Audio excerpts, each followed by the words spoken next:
Welcome to the Second Reading Podcast from the University of Texas at Austin. The Republicans were in the Democratic Party because there was only one party. So I tell people on a regular basis, there is still a land of opportunity in America. It's called Texas. The problem is, these departures from the Constitution, they have become the norm. At what point must a female senator raise her hand or her voice to be recognized over the male colleagues in the room? And welcome back to the Second Reading Podcast. I'm Jim Henson, Director of the Texas Politics Project at the University of Texas at Austin. Glad to be back today. We have Josh Blank with us today. We're recording remotely in the midst of the great ice storm of 2023, to add to the list of great ice storms. The February winter ice storm of 2023. We're going to need a new website tag now. Right. Hopefully not. So welcome, Josh. Hope you're warm, and apparently your power is still on. Oh yeah, for now. All right, so then let's dive into this before one of us loses power. Then, so late last week, the Texas Lyceum released a poll that covered some interesting territory in the wake of the 2022 election and in advance of the legislative session. Though it was less pegged to the legislative session than to the more sort of general ambiance out there in Texas in a few issues, on a few issues and in a few areas. So, Josh, you were one of the primary architects of this poll in your role as I guess you're the director of research for the Texas Lyceum, as well as your new part-time, or your relatively new part-time title there. So why don't you tell us a little bit about the nuts and bolts of the poll, and also, organizational context, the thinking behind it. Sure. So the Texas Lyceum, long before I was there, has been conducting statewide polls of Texas adults since 2007. And so the current instantiation this year in 2023 is, again, a statewide telephone poll of Texas adults. It's 1,200 Texas adults. And again, just the big distinction here relative to the polls that we talk about on this podcast all the time, the UT polls, is that these are adults as opposed to registered voters. So the population's a little bit more diverse. It's a little bit younger. And so in this survey, we were doing 1,200 adults. Now I did it again. 1,000 by phone, 60% of those 1,000 by cell, 40% over landlines, and then an additional 200 that we contact online who are unregistered, who we confirm are not registered to vote, because those are actually kind of the harder people to reach. So anyway, in quick, the boilerplate of why they do this. I think of the Lyceum as an organization, as a nonprofit, nonpartisan organization that basically seeks to kind of identify, educate, and activate like the next generation of leaders in Texas, is I think what is primarily what they're doing. And the poll that they've conducted now for a while is a product that is there to help educate those leaders, but also the public and the press, policymakers, whoever might find it useful. So this year the focus of the poll was on particular conference topics that they have, and some years we would focus on very depth poll on a particular topic. But this year we really want to focus on each of the polls, or the conferences that they're holding, including the one that they held just this past week in Austin on the conduct of elections. And so we repeated a lot of questions that we asked back in 2019 on a poll that was specifically pegged to Democratic attitudes in Texas. And what we wanted to do was, in the context of this conference and in the context of, just, again, the ambiance, if you will, as you put it, right, have Democratic attitudes changed, over this short time period? So, there were a number of topics on here that you guys kind of spun out of that. And I should also mention that our colleague and frequent collaborator, Darren Shaw, has also been part of this project from its inception at the Lyceum. Absolutely. And Darren had a role in this as well. You guys talked about a bunch of different things. I mean, you focused on democracy, but because of the topics of the conference, there were a lot of interesting things in here, and a few things that stood out to me in terms of how it fills in and certainly confirms things that we've talked about on the podcast a bit and that we've seen developing in Texas. But let's start with that democracy result. And there were interesting measures on this, I thought, that you guys have developed to do this the last a couple of times you've asked about this. Talk a little bit about unpack how you guys did that and what you found. Sure. I mean, one of the things that, one of the parts of the Lyceum polls, we don't really write new questions for it most of the time. There's lots of reasons, sort of that we could go into on a different podcast about depths of polling and things like that. But we generally borrow, there's a lot of questions about democracy out there. So in 2019, when we first wrote this sort of poll that did the in-depth dive into democracy, we really looked around to kind of figure out, what are the dimensions that we want to look at? And in particular, what are the questions out there that have just like performed well? That means they show some consistency, they make sense internally, things like that. And so, one of the big picture questions that we asked, and one of the ones that actually returned one of the most interesting results is, we asked Texans basically, do you agree or disagree with the following statement? Democracy is the best form of government. Pretty easy. And not surprisingly, in 2019, when we first asked it, 82% of Texans either strongly agreed or somewhat agreed. A majority, 53%, strongly agreed. Fast forward 4 years, and obviously a lot has happened since then, and it's 68% who agree. So that's a 14-point decline overall, including a 13-point decline in the share of people who strongly agree, from 53% to 40%. So that's a pretty, notable, just, again, pair of results. And I think it's important here at this point to say what we always say, 2 points do not make a trend line, and we can draw a line between 2 points. But I think, given all the other kind of evidence that we have that we could attach to why we might think this is a decline, and also other results in the survey and other results in other surveys, there's no reason not to think that this is representative of a pretty serious erosion in democratic attitudes. Now, that kind of systemic assessment. And before we drill down in that, I'm curious, because we've seen some of this in some of the work we've done. And, I looked at this briefly, but, what did the party breakdowns look like on that? Yeah, so that's a good question. And in particular, it's important, again, to remind everybody this is an adult sample, right? And so we have a larger share of independents and true independents because we have people who are less engaged in the political system. That shouldn't, it doesn't matter for sort of, these broad endorsements of democracy, but it's important to note. Okay, so the biggest decline was among independents. We saw, I think, almost a 50-point decline among independents. Now, independents, as we've talked about, in general and in polling, are a finicky group. And so I don't necessarily look at that and think that wouldn't bounce around some anyway, but it was a big decline among declines across all groups. Republicans showed sort of the next biggest decline in their overall endorsement, and Democrats also showed a decline. And I think that's sort of the important, there's an important point here, which is it's kind of easy to look at as a result like this and assume, as I think, I think intelligent, consistent observers of this might, that's driven by X group or Y group. And I would say this was actually driven heavily by the more disengaged, which I think is, important in the sort of normative discussions about what that means, right? And then by Republicans, but also by Democrats. And that's the thing. These declines are evident across all the groups, which sort of shows, sort of how widespread it is. Yeah. And I think, it's interesting to me in that, even though we've seen in some of the other polling that we've done, some of these results being party driven, but some of them also, being driven by, for lack of a better, not driven, but at least influenced by who's in the White House. This seems a little bit different than that. Yeah, that's exactly right. That's a more direct way of getting at what I was saying, which is I think we can look at a lot of results, especially results over time, and it's easy because it can often be right to assign, a certain amount of cause to sour grapes. Right.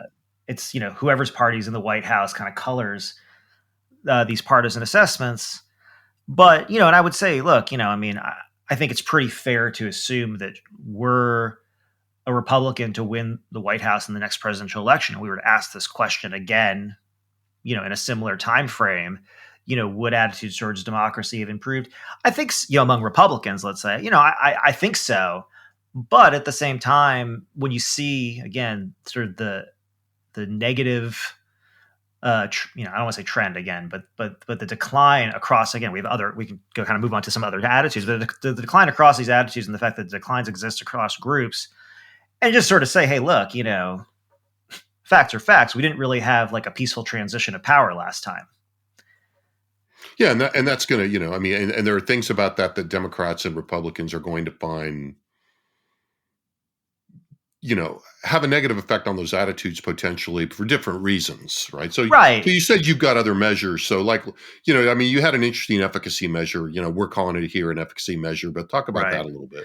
Yeah, this is definitely borrowed from I think somewhere very, somewhat political sciencey. But we basically say, which comes closer to your view, even if neither is exactly right. And this is a way, I think, this is a construction of a question, I think, that sort of forces people, to express what can be complicated attitudes in somewhat simple ways, but they can be useful and especially, comparatively. So we say, which comes close to your view, even if neither is exactly right. On the one hand, ordinary citizens can do a lot to influence government in Washington, or there's not much that ordinary citizens can do to influence the government in Washington. When we asked this question in 2019, a majority of Texas adults, 58%, said that ordinary citizens can do a lot to influence government. In 2023, it's 37%. The share who said that there's not much ordinary citizens can do went up from 41% in 2019 to 51% in 2023. And so, I mean, that to me, that's very sort of, we think about like concepts and measures. I mean, like that's very, very close to this idea of efficacy generally. Can you influence government? It's pretty direct, actually. And that drop is pretty remarkable. And again, I mean, to the last discussion, it was also pretty evident, across all groups. And so that's another sort of, when you start to like scratch at, the various, pieces here about why, these sort of attitudes towards democracy are eroding. One, sure, some of it's sour grapes. Some of it is, certainly probably the lack of a peaceful transfer of power. But also, to the extent that people feel like the government's just becoming less and less effective. And we certainly have found some of that with our polling in Texas. I think recently we talked about from the December poll, amidst declining evaluations of institutions generally, it's a pretty ugly state of affairs. Yeah, I mean, and I think, I kind of want to get to it. I want to unpack a little bit more of the democracy stuff, but I mean, it does point towards this more general sense of dissatisfaction. I don't know, there's a lot of negative affect out there towards institutions generally. And I mean, there's a funny, the classic kind of, slightly evasive, but certainly descriptive, line, sort of two-headed, line with two arrows between two things, Right. Indicating mutual effect in terms of, different dimensions of this. I mean, broadly speaking, the negative views of democracy or, dissatisfaction with democracy, whatever, skepticism, whatever you want to call it, that declined in this period. And, the general sense of evaluations of, how the world is working writ large, if you will, negative assessments of leadership, but certainly these economic indicators, the right track, wrong track numbers, which I know you guys unpacked. You guys also did something, that we've done in some of the other work, but you did in a particular way on this poll. Mm-hmm. Talk a little bit about how Democrats and Republicans, you guys captured different views of Democrats and Republicans on voting and the mechanics of the process. Yeah, it's interesting. So again, we get to this point and we say, okay, we understand there's a dissatisfaction. We should come back to that point. I think really sort of just spend a minute on, whether we're talking about like dissatisfaction or a turning away from or an inflection point or where we might be at the moment and in this broader context. But, as in trying to explore sort of, where, a little bit more of the why, we asked about, different features of elections in the U.S. and basically, how important they are. And then how well, these features describe elections. So the idea is does the reality meet, sort of the assessed importance? So this across this list, one of the sort of interesting sets of results, at least to me, and I think it fits in a couple interesting ways, is, we found that the thing that Texans said was the most important among the things we tested, to be fair, was that all eligible voters be permitted to vote. 74% of Texans said this is very important. Only 41% this describes elections very well, for what it's worth. Now, the flip side of this coin, again in Texas, is preventing ineligible voters from voting, right? Now, only 56% of Texans said that this was very important. And there's also still a gap, a good 30-point gap, similar gap actually, in how well people said this described Texas. But when we look at partisans, I think what's interesting is that it's not surprising to find that Democrats think it's very important for all eligible voters to vote. I think it was like 74. It was similar, about 76%. A significantly smaller share, I think, close, maybe around a majority, but about 20-point gap, said that it was equally important to prevent ineligible voters from voting. It was maybe 40% in that range. Right. But then when we look to Republicans, what's interesting is, again, given sort of the popular conception, basically indistinguishable shares, about 75% and 3/4, said it was very important both that all eligible voters be permitted to vote and that ineligible voters be prevented from voting. And it's interesting, this is something you and I have talked about. We've written an op-ed about at one point in time about the fact that, there's sort of this, there's room here for, some horse trading in this space.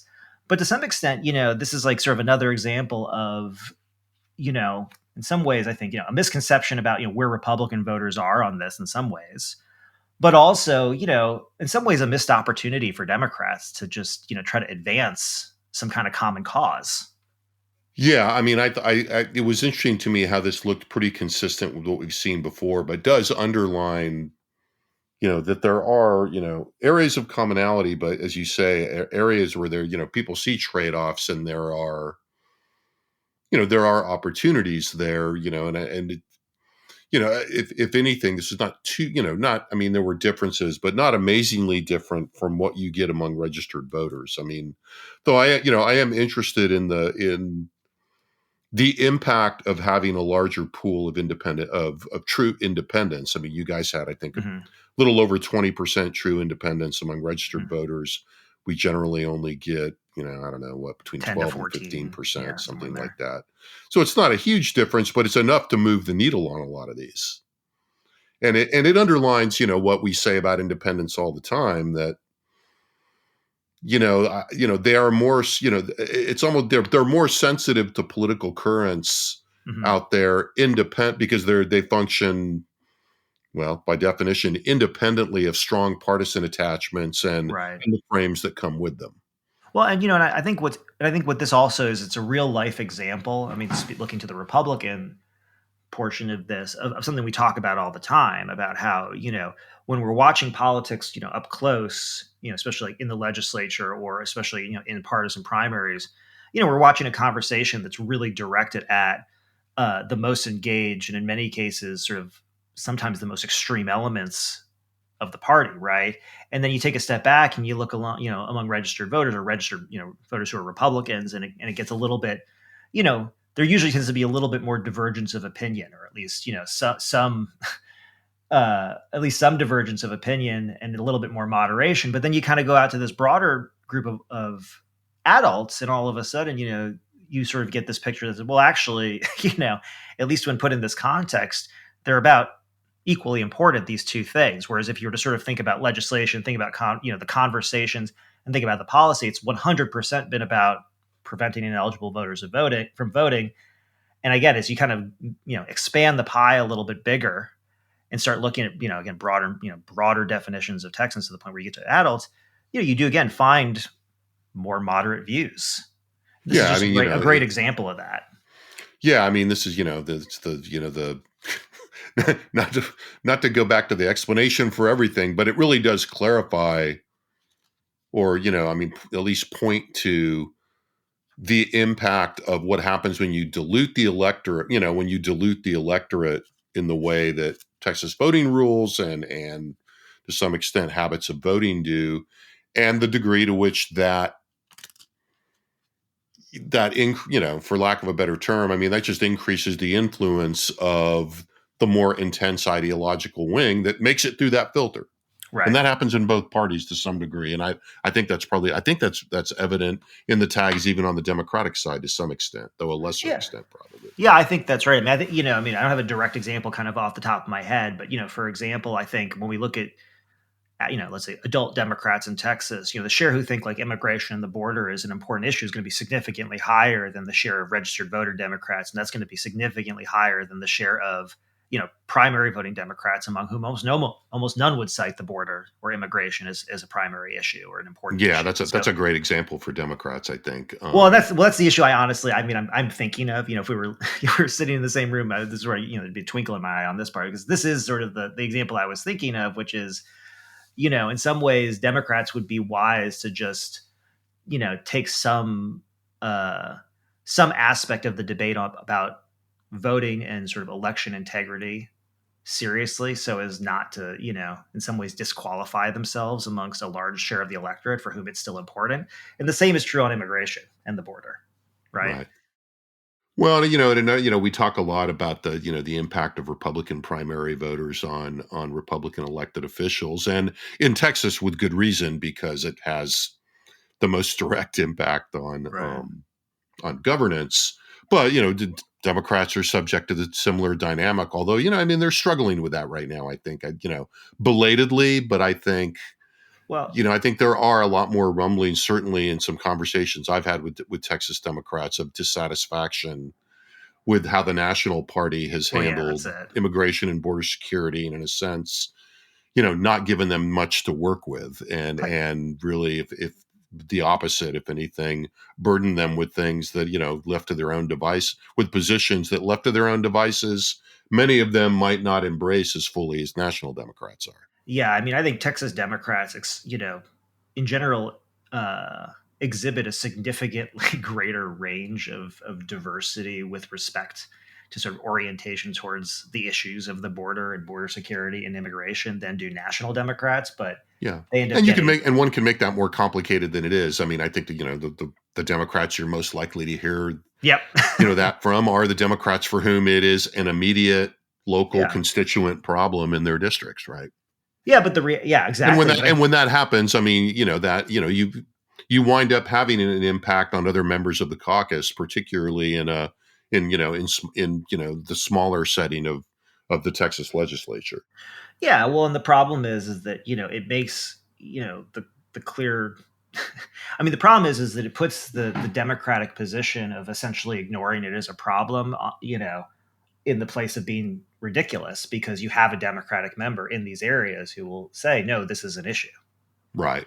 And so that, so if anything, I mean, what ends up happening is that, it sort of one way or another, and usually it's, again, we're talking about specific members here, like Representative Cuellar. It's a fairly stylized discussion. There's a fairly, we know what we're talking about, but ultimately it ends up being easy to dismiss those members, I think, because of the fact that, their ideological profile also doesn't line up with the ideological profile of, the typical Democrat, nationally. And so therefore it just becomes one of a bunch of issues where they can be seen as out of step when, I think in Texas, if, Democrats want to be more competitive. We've been talking about this sort of on this podcast and a little bit amongst ourselves. Part of it, begins with, taking the issue seriously that the members actually on the border take seriously, and that also vast numbers of independents take very seriously. And so in a baldly tactical position, it also helps, to some degree, weaken the agenda advantage that Republicans so clearly enjoy. So, talking about legislators. Then, I mean, I say you guys didn't have a lot, but you did have, in one area in particular, you asked some stuff about public ed, which is obviously on the table right now in the session and going to be central in one way or the other, or in any number of ways, I guess would be a better way of putting it. So what did you guys find in the area of public ed? Talk about that a little bit. Yeah, we didn't ask a lot about public ed, but what we did ask really turned up a pretty interesting result. Now, again, we're looking at two results over time and a very short time period, but there's a lot of reasons to believe them. So I'll tell you what we did. We basically, as part of a section of the survey that was really trying to look at reactions and the potential consequences of Texas's rapid growth, we asked Texans to rate some various features of the areas where they live, including like the economy, the availability of good jobs, the cost of living, opportunities for home ownership, and the quality of K through 12 public education. We had actually asked this just last year in response to sort of a different set of reasons.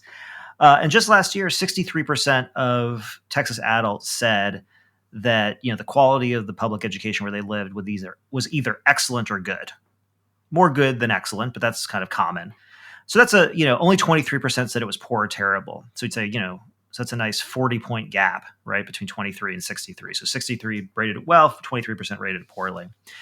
So just a year later, we asked it again, and the share saying that the public education locally was excellent or good has dropped to 55%. So a little drop from 63 to 55. The share rating at poor or terrible increased to 39%. So up 16 points from last time. And so go from, sort of plus 40 positive to negative to plus 16 in the matter of a year. And so that was really a shocking result, I think. And part of it is because, number one, public education attitudes tend to be relatively stable, I think, we've found over time. But also, to this broader discussion we're having, public education is a pretty foundational institution along with democracy in America.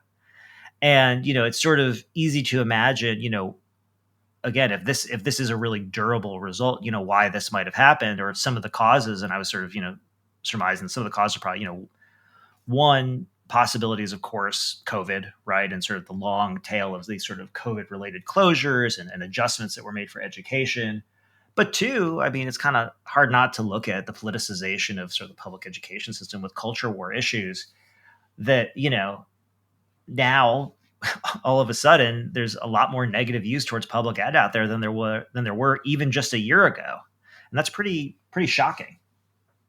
Yeah. And I think, so it does, as you say, I think sort of underline, the degree to which the turn that the public ed discussion has taken, is a combination of COVID, the impact of COVID and, the focus on content and Right. woke education, quote unquote, et cetera, has had an impact, I think. And, and maybe not even, and, I think there's a lot of, we talked about this a lot. You have to be pretty careful in terms of, sussing out what the, parents and non-parents and, partisan attitudes and stuff, I mean, it's been a little more static in our stuff. I mean, as I kind of look at it in the polling that we've done on these assessments of quality, and I'd have to think through a little bit more the difference, that might be there between the adult sample and the voter sample. Mm-hmm. I think that's partisanship may be stabilizing these attitudes. Yeah. I don't know. One thing I was just thinking right now, hot take on my own work days later, but I was thinking, about the way that we normally talk. I mean, I think one of the things that's interesting in the public ed space and it's a really great example of like we talk about dimensionality and stuff and sort of what are the relevant ways that we're thinking about something when we're thinking about it. And, public education is a space that's seen like a real expansion of the dimensionality really quickly in terms of what we're talking about. Right. And so if you think about it, if we could go back, let's just say 5 years, 10 years, whatever. And if you think about asking, if you were asked a question to sort of, thinking about the quality of public education, usually you're thinking about the quality of education. You're thinking about outcomes, right? You're thinking about kids graduating. You're thinking, do people say locally, hey, that's a good school, or is that a bad school? Or do you think generally the schools are good or bad? When you're talking about good or bad, you're usually talking about educational outcomes, right? I think. Yeah, are the schools doing the meat and potatoes of the job well? Right. Yeah, exactly. And I think, I think that's the way that, we think about it, or we did. And I think a lot of people still do. But when you ask people now to rate, the quality of the schools, the characteristics that are salient are more probably now than used to be. Yeah. Right. And the sort of things that are accessible and, up for evaluation can be different. So the fact is, you can be someone, again, I think this is important in a lot of ways.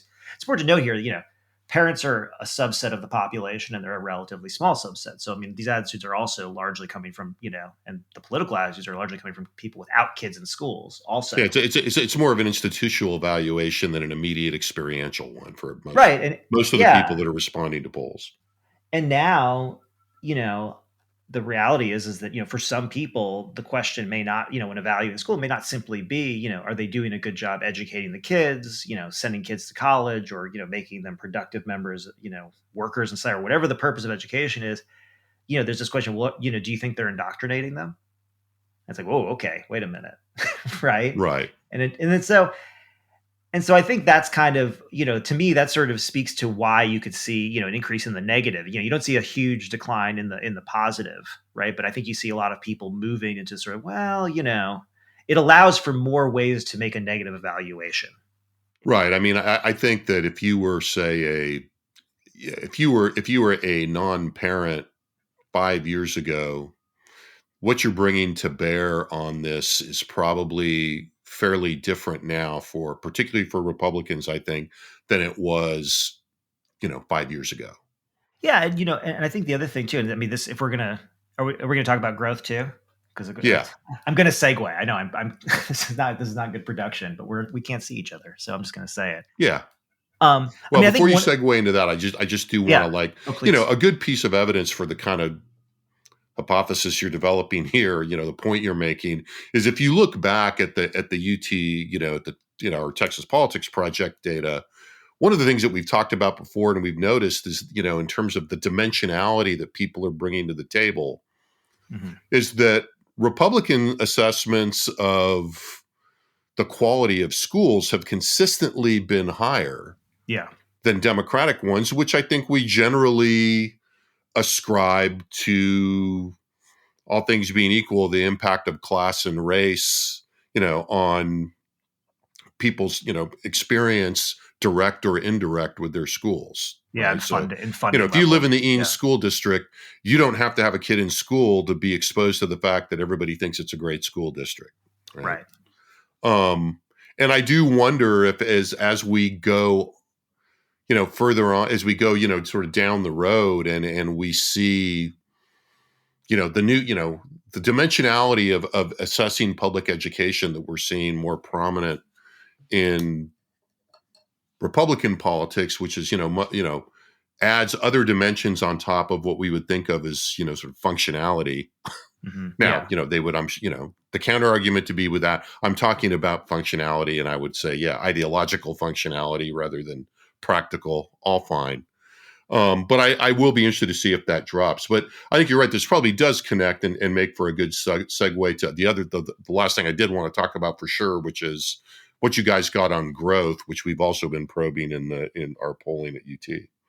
Right, because I mean, and the way these connect, in my mind, is the fact that to the extent that education, the education space has become, I would say, a policy area for offense among Republicans lately. I think it's directly actually tied to growth. And the reason I think it's directly tied to growth is because while the cities in Texas tend to be pretty solidly Democratic, and the rural areas tend to be very, very Republican. The suburbs is where we really see a lot of electoral competition. But the reality is the suburbs in Texas have been growing dramatically, more than any other place in the country. And another way to put it is they've been expanding kind of from the city out. And so it's really easy if you kind of, again, if you know Texas geography well, to imagine, I'll just use Austin, sort of the central Texas area where we are, where Hays County was a reliably Republican county. Williamson County was also reliably Republican to the north and south of Travis County, where Austin is. But as Austin has expanded to the north, to the south, more so than to the west, you're getting people coming to Austin but living in Williamson County, or coming to Austin but living in Hays County. And so ultimately, the people who are probably younger, likely coming to Austin for certain kinds of job opportunities, et cetera, are putting their kids in the school system, and they may come with a different set of attitudes than the people who are originally moving and wanting to live in Williamson County because it wasn't Travis County, right? Yeah. Because they wanted to be further out and in a more, I would say, let's say traditional, conservative, whatever, prototypical from some vision of it, Texas lifestyle or whatever. And so I think because of that, it's not surprising that you're seeing all this tension around these public school issues, and us in particular, I think it is targeted at where we are seeing a lot of growth, because we are seeing, I don't like this term and I'm going to use it loosely, but it's sort of, we are seeing something of a culture clash as the cities push out into what were, less so than suburban, even ex-urban areas. Right. Well, and we've talked about that a lot of the podcast. I mean, and that's where, and that's where the conflict is. And that's where, the kind of, a lot of the attention has been paid. It's not where, Austin is meeting the closer in suburbs. It's in those farther areas, farther out areas where a lot of these fights are really taking place, and where we're seeing, a lot of activism, on both sides, but more aggressively and, more, and more effectively funded from the right in moving fights to things like school boards, policy fights even at the school level, that are involving, a lot of mobilization. And I think, increasingly counter mobilization, but these fights are getting Right. pretty significant, and they were only, and they were aggravated. I mean, this has been going on in Texas for a long time, but it's obviously escalated and more widespread now. It's a national, issue as we look as we're recording this. We're seeing a lot of the fallout from Governor DeSantis's profiling on, AP African American history. AP history, AP courses, and the quote unquote "don't say gay" legislation, et cetera, et cetera. So, we're seeing this manifest in a lot of different ways. But I think I think you're right. Ground zero for this is in those those geographic areas you're talking about, and that's going to be only further complicated at the Texas level by the fight over vouchers. Right. And they're now mutually reinforcing. I mean, I think we talked on the podcast a year ago about the degree to which both the difficulties that we've seen in attainment and various dimensions of just being able to carry out basic school functions was really brought into question, and to some degree just got a lot of attention because of the pandemic and the shifts that were that accompanied that, the back and forth, and these curriculum areas actually do feed directly now into the voucher fight. Yeah, I think that's right. I didn't ask about vouchers on this poll. But, right. No, that was more riffing than setting you up for that. Well, no. Hey, okay. you'll get another bite at the apple pretty soon.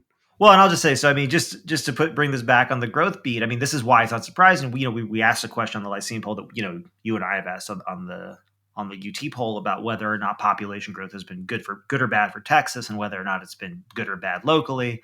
We find similar results to actually, with the registered voter sample, you find a fair amount of ambivalence. 44% say it's good for Texas, 34% say it's bad. The notable result, given the context of this discussion, is that among Republican adults, 40% say the growth has been good for Texas, 41% say it's bad, 39% say it's been good locally, 41% say it's been bad. This discussion makes me think the next thing for us to do, or for me to do, is to jump into our data probably, or various bits of data, and see if we have enough to look at suburban Republicans versus other Republicans, because I think that's sort of where the rubber meets the road a little bit on this. As the cities expand, who are the Republicans who are viewing this negatively? Right. I mean, because presumably at least some significant share of them, not to blame it, are part of the problem. Yeah, well, it's interesting too. Now, nobody ever sees themselves in these kinds of discussions as that. I mean, no, and look, and I think it's very silly in politics to get hung up on something as trivial as consistency here. But to the extent that growth has been seen as both cause and consequence of Texas's economic successes, it's tricky to sort of have this kind of potential, let's say, anti-growth mindset at the state level, right? Right. So I do want to finish with one result, because this is the one that I think is almost the most important. I just someone who sort of, as a public opinion person, kind of watching what's going on out there and sort of thinking, what do I want to know more about? I mean, I think one of the most interesting things is housing right now. And it's whereas inflation is sort of the daily felt, experience, inflation is felt on a daily basis, I think, in, again, buying gas, buying groceries, all that kind of stuff. But, big changes in housing costs, put people on the street. Right. And so this is sort of something I think is really, really interesting, really a big deal in Texas. So we've asked this question 3 times, in 2020, 2022, and again in 2023. We said, do you agree or disagree with the following statement? I spend too much of my income on housing. And the idea is just to get, again, an experiential, is this something that you would say, yeah, I do. And if they do, that's, in my mind, that's sort of a representation. This is something that's on people's mind. In 2020, majority of Texans disagreed, 55%, that they spend too much of their income on housing, although 44% agreed, which I thought at the time was still pretty high. Yeah. In 2022, we asked it again, 50% agreed, 39% disagreed. So now majority said, yes, they do spend too much, and the share disagreed dropped significantly, 16 points. Again, this year we asked, now 55% agree, another 5-point increase. and the share disagreeing dropped from 39 to 31% in 1 year. So less than a third of Texans can affirmatively say, I don't spend too much of my income on housing. And that's, that I think is something that's just sitting out there to me. And it's not something that's going to get fixed. If you're sort of reading a lot of the stuff sort of in the current press today, it's about, sort of the housing market is starting to at least settle a little bit, has been sort of the Texas discussion thus far, as interest rates at least go down a little bit, but more so as the home sellers start to kind of like cool their jets a little bit. But rents aren't coming down. And, Right. we asked this question, 75% of, I think more than 75% of renters said that they spend too much of their income on housing. And regardless of what the legislature does with property tax cuts, it's very unlikely that large property owners are going to decrease rents that people are paying now because of property tax cuts that are not guaranteed to carry through much into the future. And so there's a big population out here that is, I think desperate for some kind of fix. And I just don't know how that gets fixed in the short Well, term. yeah, I mean, that's, and that's entering into the property tax discussion right now about, who's going to feel that and who's not, no matter how big the cut is. Right. And and it's interesting because, if you think about this, 2020, between 2020, when we first asked this question, and 2023, they increased the homestead exemption from $25,000 to $40,000, at least for homeowners. So, technically, they were doing big things, but they were, as we've talked about before, but they were certainly, if those, quote unquote, I'm just going to say big things, that's relative. But if the big things they were doing at the legislature for, relief for homeowners, I guess, had any effect, it looks like it was completely wiped out probably by other pressures, inflation, other things. Right. Well, I think it'll be interesting to see going forward as we, pull on this, a bit more,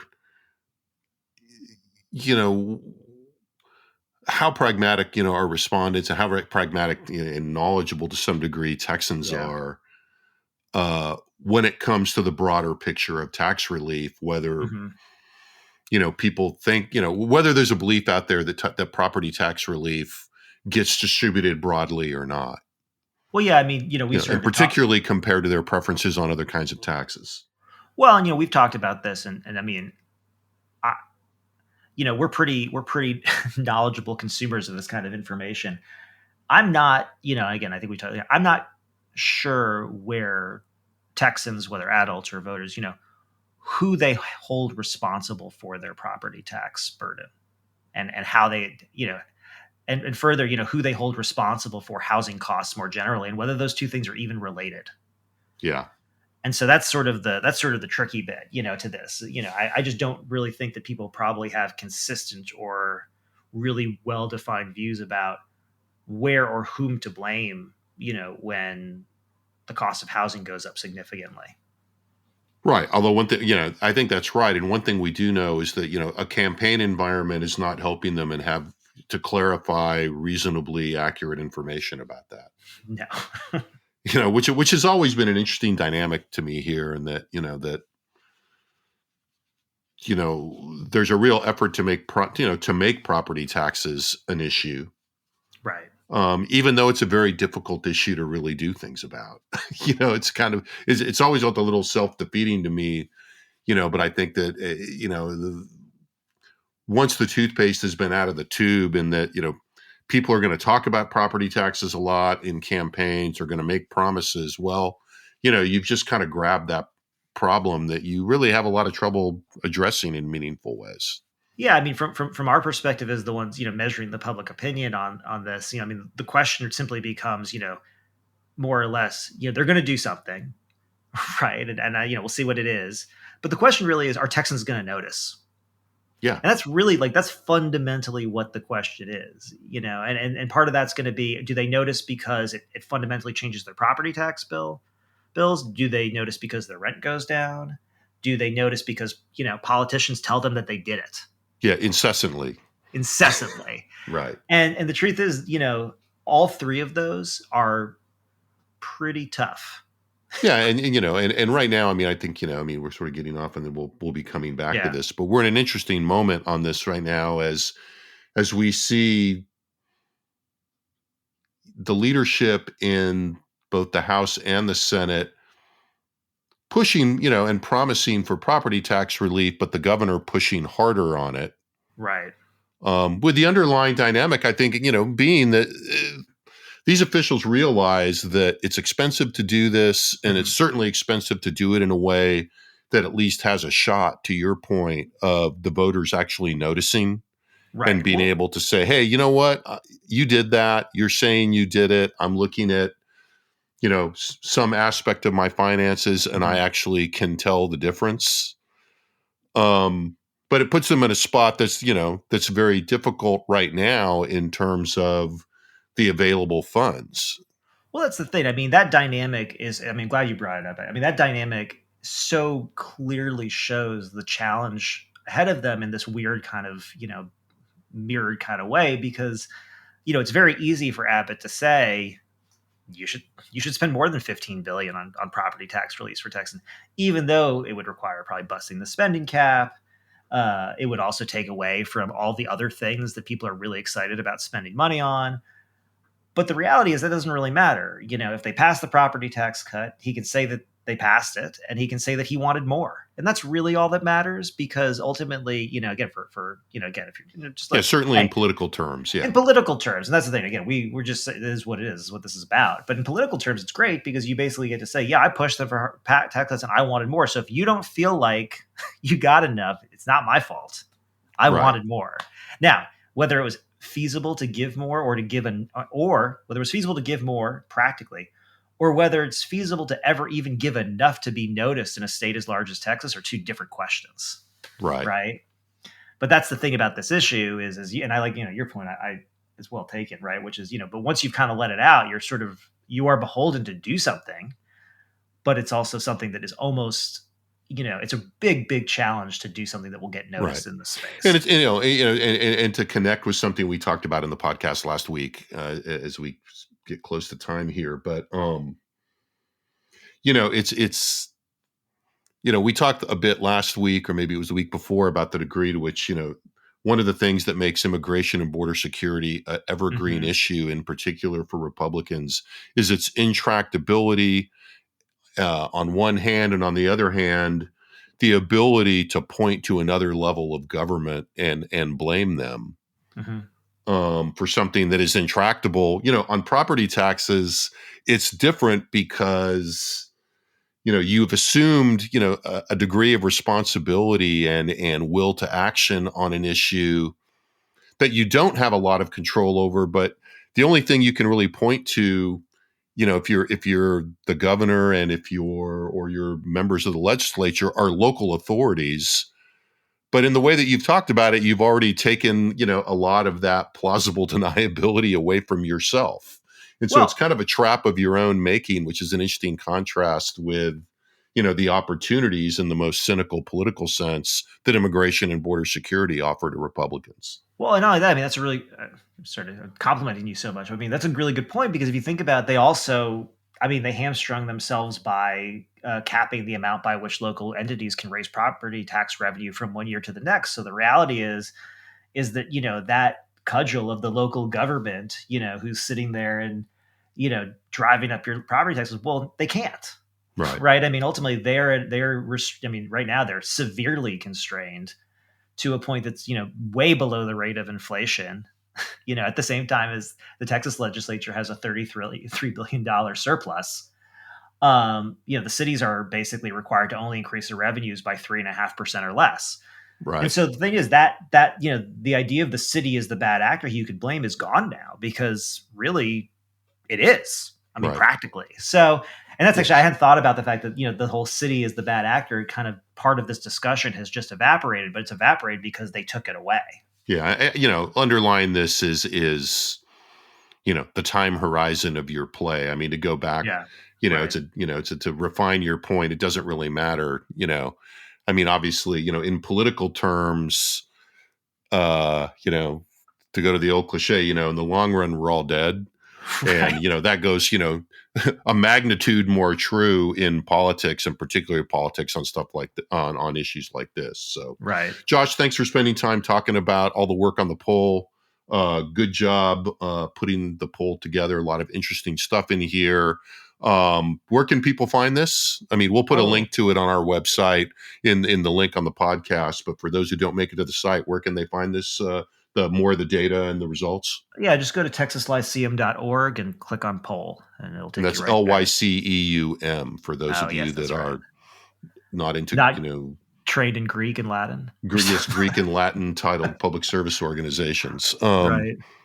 All right. So thanks for being here, Josh. Thanks again to our excellent production team in the Dev Studio and the College of Liberal Arts at UT Austin for going back to we talked about COVID. We referenced COVID here. It was a little bit of a flashback here, being holed up in the house and recording remotely. So thanks a lot to the folks in the Dev Studio for making that happen. Thanks to you for listening, and we'll be back soon with another Second Reading podcast.